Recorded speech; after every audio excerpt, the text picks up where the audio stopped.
was going to ask how, in your during your own educational journey, how you embezzled your own university's resources. Absolutely, absolutely. I love that you ask this question and I love that you use the word resources. Because here's the thing, while you are in school, right, you should be taking full advantage of your university's resources. But to answer the first part of your question, while I was in school, um, I was a little bit rebellious intellectually, right? And I'll give the example of law school. I didn't fit into perfect scripts, and after a certain point, I didn't try to. Right. I didn't check off traditional markers of success that said, okay, I have to do law review, I have to do moot court, I have to do mock trial, right? I have to get a V10 law firm job. Because what I found gave me energy was actually cultivating relationships, was being involved in extracurricular activities. I served on student body government. I tried to serve as a mentor to incoming law students after me. And I found greater energy in cultivating my relationships. And so anytime there was something that I wanted to do that didn't already exist, I said to myself, well, I'll just have to make it exist. Right? It was as simple as that. When I wanted to study African jurisprudence, right, my law school wasn't offering any course on that. So I said, you know what? I'm going to create an independent study that allows me to learn African jurisprudence. And I'm going to find all of the texts that talk about African jurisprudence. And then I'll ask professors to sign off on this to supervise my independent study. When I had to meet an experiential learning requirement, right, clinics didn't exactly speak to me, or going to do externships. That wasn't exactly what I was drawn to. So instead, what I did? I created a mentorship program that encouraged young Black women to pursue law school.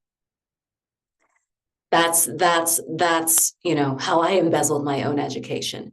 I looked to see, well, what is the precedent for this? Is this something that's typically allowed? And if it's not typically allowed, well, I'll just make it allowed. I'll ask, can I do this? Right? Because if you don't ask, you don't receive, and sometimes you never know. The answer just might be yes. Closed mouths don't get fed. And sometimes we're trying so hard to fit into these social scripts that don't actually suit us, that don't actually align with who we are. And we never once think to ourselves, well, actually, what can I create that I want to exist?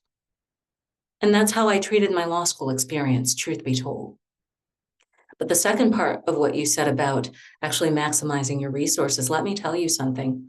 People are more inclined to take a chance on somebody who's already in school, who's a student, who is saying to themselves, listen, I want to build something. I want to take advantage of all that my university has to offer, because they see ambition and they're saying, wow, I see myself in this younger version of who I could have been, and I want to take a chance on that. So while you are in school, absolutely learn what your school has to offer, right? Absolutely learn it. Absolutely learn it, and then take advantage of it. Because one thing that I told my students in the first week of class is that if all that you are doing is studying for my class and just reading books, I'm going to fail all of you. And here's why I said that to them. At least in the States, right? You are expending so much capital. You are paying so much money for your education. But even if you're not paying money for your education, you are paying time, which is actually even more expensive than money. Time is way more expensive than money. Always remember that. That is your most expensive currency, because you can never get it back. You can always get money back. You can never get time back. And so I told them, if all that you're doing is studying for my class, I will fail you. Because what you should be doing is that you should not only be cultivating your intellectual capital, study, yes, but cultivate your social capital. Who is around you, right? Who are your friends, right? Who are your classmates? Who are your peers? Who are your professors? build those social relationships. Those relationships will get you farther, right? And lead you toward a path of financial prosperity sooner than just studying and reading your books and memorizing and learning to be a good student. And this is, again, what I mean by learning to be an entrepreneurial lawyer. You want to create optionality, and you want to cultivate all kinds of capital. You have your intellectual capital, then you have your social capital. And then you have to figure out, how am I going to convert this into financial capital for myself? Get out there, meet people, and study yourself.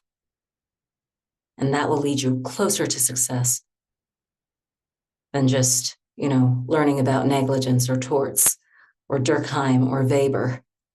And I'm using sociology as well here. All right. I hope that answers your question, but thank you for the question. Yes, it did. It did. Thank you. Perfect.